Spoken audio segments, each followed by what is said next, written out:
Hello, welcome to Uma's kitchen diary. இன்றைக்கி மகாராஷ்டிரன் ஸ்டைலில் நாட்டுக்கோழி குழம்பு பண்ண போகிறோம்.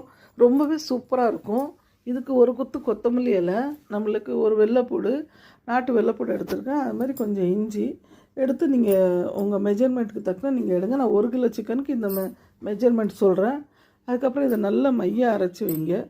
அரைச்சி வச்சுட்டு நம்ம என்ன பண்ணோம், ஆயில் சூடு பண்ணி அதில் சிக்கன் ஃபுல்லாக போடுங்க. சிக்கனை போட்டு நல்லாவே அதை வதக்கணும். நம்மளுக்கு அந்த தண்ணியெல்லாம் சுண்டி வரணும். ஏன் அப்படின்னா அந்த தண்ணி இதில் உள்ள சுண்டி வந்தால் தான் அந்த டேஸ்ட் ரொம்ப சூப்பராக கொடுக்கும். இந்த சிக்கனை ஃப்ரை பண்ணால் தான் நல்லாயிருக்கும். சிலவங்க டைரெக்டாக தண்ணி ஊற்றி பண்ணுவாங்க, அது நல்லா இருக்காது. இதை கொஞ்சம் வதக்கி பண்ணிங்கன்னா, மட்டனாக இருக்கட்டும் சிக்கனாக இருக்கட்டும், வதக்கி பண்ணால் ரொம்பவே நல்லாயிருக்கும். இப்போ வெள்ளைப்பூடு இஞ்சி பேஸ்ட்டு போட்டு நல்லா அதை கிண்டி விடுங்க. கொஞ்சம் உப்பு போட்டு நல்லா கிண்டி விடுங்க.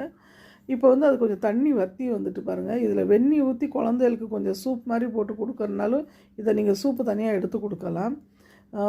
அதுக்கப்புறம் நம்ம இதில் இப்போ மிளகுத்தப்பொடி, மஞ்சப்பொடி, எல்லாம் கொத்தமல்லி பொடி எல்லாம் போட்டு இதை மிக்ஸ் பண்ணணும். ஆனால் அதை போடுறதுக்கு முன்னால் குழந்தைகளுக்கு நீங்கள் சூப் எடுத்து கொடுக்கறனா கொடுக்கலாம்.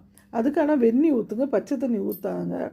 அதுக்கப்புறம் நான் காஞ்ச தேங்காய் ஒரு சில்லு எடுத்திருக்கேன், ஒரு வெங்காயம் எடுத்திருக்கேன். இதை நல்லா கொஞ்சம் ஃப்ரை பண்ணியிருக்கேன். அதில் கொஞ்சம் கொத்தமல்லி போட்டு அரைச்சிருக்கேன். கொத்தமல்லி பச்சை கொத்தமல்லி இல்லை, காஞ்ச கொத்தமல்லி போட்டிருக்கேன். இதுதான் அங்கே மகாராஷ்டிராவில் ஜாஸ்தி யூஸ் பண்ணுவாங்க. இப்போ இதை நான் அதில் இந்த பேஸ்ட்டை அதில் போட்டிருக்கேன். சிக்கனில் போட்டிருக்கேன். இதை நல்லா வதக்கி விட்டு இதில் கொஞ்சம் வெந்நீர் ஊற்றி நீங்கள் கொதிக்க விடுங்க.